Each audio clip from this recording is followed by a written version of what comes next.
सभी भारतवासियों को जय श्री राम, जय श्री श्याम और जय श्री लक्ष्मी नारायण, जय श्री विष्णु। जैसा कि आप जानते हैं कि कार्तिक का महीना शुरू हो गया है और कार्तिक के महीने में तुलसी जी की पूजा की जाती है, दीपदान किया जाता है, सुबह शाम दीपक जलाया जाता है। और अगर हो सके तो सभी को सुबह ब्रह्म मुहूर्त में स्नान करके दीप दान करना चाहिए। पहले क्या होता था, जो हमारी दादी और माँओं का जो टाइम होता था, ज़माना होता था, उस टाइम पर क्या करती थी, सुबह ब्रह्म मुहूर्त में लगभग 3 बजे से 4:30 बजे के बीच में सब जो लड़कियां थी वो इकट्ठी होकर जो गांव में जो हर तालाब और कुएं होते थे उनमें जाकर वो स्नान करती थी और दीपदान करती थी। ठीक है, तो अब जो कार्तिक मास स्टार्ट हो गया है उसका जो अध्याय होते हैं, अगर वो अध्याय आप सुन भी लेते हैं तो उससे भी आपके जो सारे पाप हैं वो नष्ट हो जाते हैं और विष्णु जी आप पर सदा प्रसन्न रहते हैं, लक्ष्मी जी की कृपा आप पर बनी रहती है। तो ज़्यादा समय न गवाते हुए मीठू सूर्या व्लॉग में मैं आपका स्वागत करती हूँ और डेली आपको अध्याय, जैसे आज मैं स्टार्ट कर रही हूँ कार्तिक मास अध्याय 1 का महत्व। तो स्टार्ट करते हैं। जय श्री लक्ष्मी नारायण। एक बार श्री सूत जी ने 88,000 सनकादिक ऋषियों से कहा, अब मैं आपको कार्तिक मास की कथा विस्तार पूर्वक सुनाता हूँ, जिसका श्रवण करने से मनुष्य के सभी पाप नष्ट हो जाते हैं और अंत में बैकुंठ धाम की प्राप्ति होती है। तो अब आप अध्याय की जो कथा है वो ध्यान से सुनिए। सूत जी ने कहा, श्री कृष्ण जी से अनुमति लेकर देवऋषि नारद के चले जाने के पश्चात सत्यभामा प्रसन्न होकर भगवान कृष्ण से बोली, हे प्रभु, मैं धन्य हुई, मेरा जन्म सफल हुआ।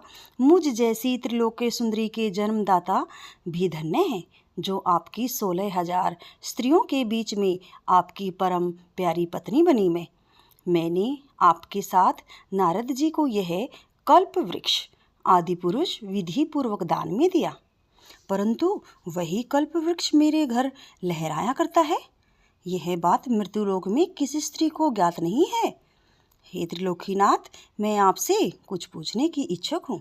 आप मुझे कृपया कार्तिक महात्म की कथा विस्तार पूर्वक सुनाइए, जिसको सुनकर मेरा हित हो और जिसके करने से काल पर्यंत भी आप मुझसे विमुख न हों। सूत जी आगे बोले, सत्यभामा के ऐसे वचन सुनकर श्री कृष्ण ने हंसते हुए सत्यभामा का हाथ पकड़ा और अपने सेवकों को वहीं रुकने के लिए कहकर विलास युक्त अपनी पत्नी को कल्प वृक्ष के नीचे ले गए। फिर हंसकर बोले, हे प्रिय, 16,000 रानियों में से तुम मुझे प्राणों के समान प्यारी हो। तुम्हारे लिए मैंने इंद्र एवं देवताओं से विरोध किया था। हे कांते, जो बात तुमने मुझसे पूछी है उसे सुनो। एक दिन मैंने यानी श्री कृष्ण जी ने तुम्हारी यानी सत्यभामा की इच्छा पूर्ति के लिए गरुड़ पर सवार होकर इंद्रलोक जाकर कल्प वृक्ष मांगा। इंद्र द्वारा मना किए जाने पर इंद्र एवं गरुड़ में घोर संग्राम हुआ और गोलोक में भी गरुड़ जी गौओं से युद्ध हुआ। गरुड़ की चोट से उनके कान और पूंछ कटकर गिरने लगे, जिससे 3 वस्तुएं उत्पन्न हुई।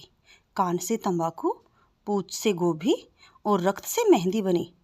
इन तीनों का प्रयोग करने वाले को मोक्ष नहीं मिलता। तब गौओं ने भी क्रोधित होकर गरुड़ पर वार किया, जिससे उनके 3 पंख टूटकर गिर गए। इनके पहले पंख से नीलकंठ, दूसरे से मोर और तीसरे से चकवा चकवी उत्पन्न हुई। चकवा चकवी यहाँ पर पक्षियों के नाम हैं। आगे कहते हैं, हे प्रिय, इन तीनों का दर्शन करने मात्र से ही शुभ फल प्राप्त हो जाता है। आप सब जानते हैं नीलकंठ पक्षी का नाम है, ठीक है, और बहुत ही शुभ उनके दर्शन माने जाते हैं। और मोरपंख स्वप्न में भी अगर दिख जाए तो वो भी बहुत शुभ फल देता है। और मोरपंख को तो भगवान श्री कृष्ण ने स्वयं अपने मस्तक पर धारण किया है और वो उनको बहुत प्रिय है। तो इन तीनों के दर्शन मात्र से ही शुभ फल प्राप्त हो जाते हैं।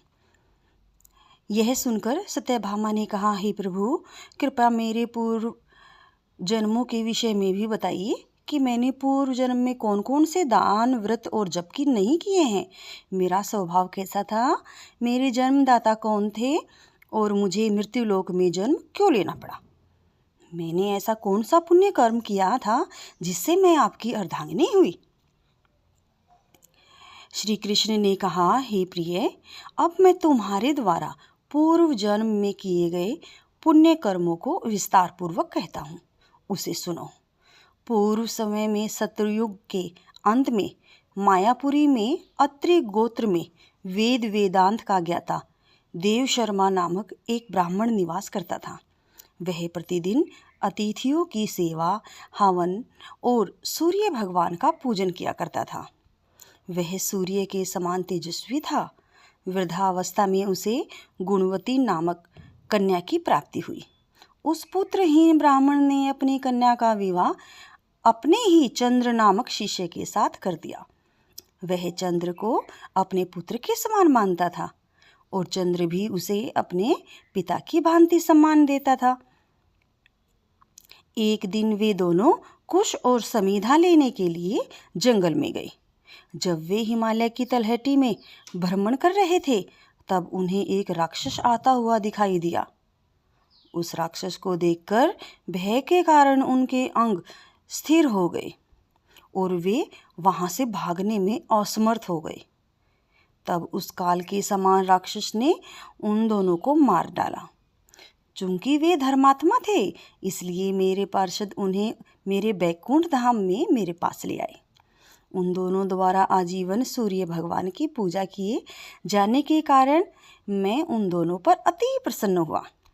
गणेश जी, शिव जी, सूर्य व देवी, इन सब की पूजा करने वाले मनुष्य को स्वर्ग की प्राप्ति होती है।